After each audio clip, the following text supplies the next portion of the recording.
এরকম একটা juicy pizza বানানোর জন্য প্রথমে আমাদের নিয়ে নিতে হবে 1 কাপ পরিমাণে গরম দুধ, 1 টেবিল চামচ ইস্ট আর চিনি। এবার এগুলোকে ফেটিয়ে এক সাইডে রেখে দিচ্ছি।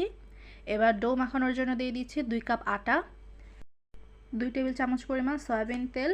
এবার হাতের সাহায্যে খুব ভালোভাবে মেখে নিচ্ছি। হাতের তালুর সাহায্যে খুব ভালোভাবে মেখে নেওয়া হয়ে গেলে এবার সেই দুধটাকে অল্প অল্প করে ভিতর দিয়ে মেখে একটা স্টিকি ডো তৈরি করে নিচ্ছি। এবার অল্প একটু তেল দিয়ে ভালোভাবে মেখে এবার হাতের সাহায্যে খুব ভালোভাবে ডলে ডলে মেখে নিতে হবে সময় নিয়ে। 5 থেকে 6 মিনিট মাখা হয়ে গেলে এবার এটাকে গোল করে আমি রেস্টে রেখে দিব।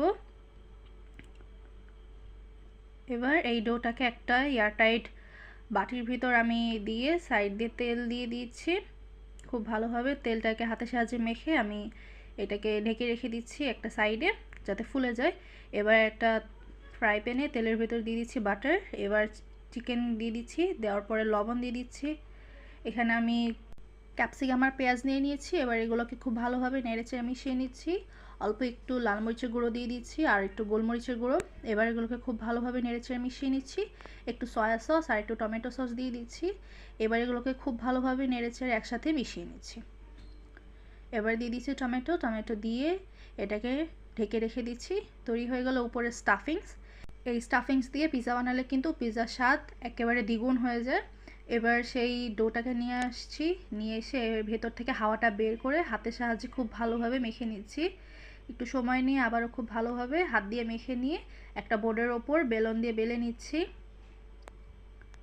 এভাবে চারি সাইড বেলা হয়ে গেলে হাতের সাহায্যে একটু টেনে টেনে বড় করে দিচ্ছি।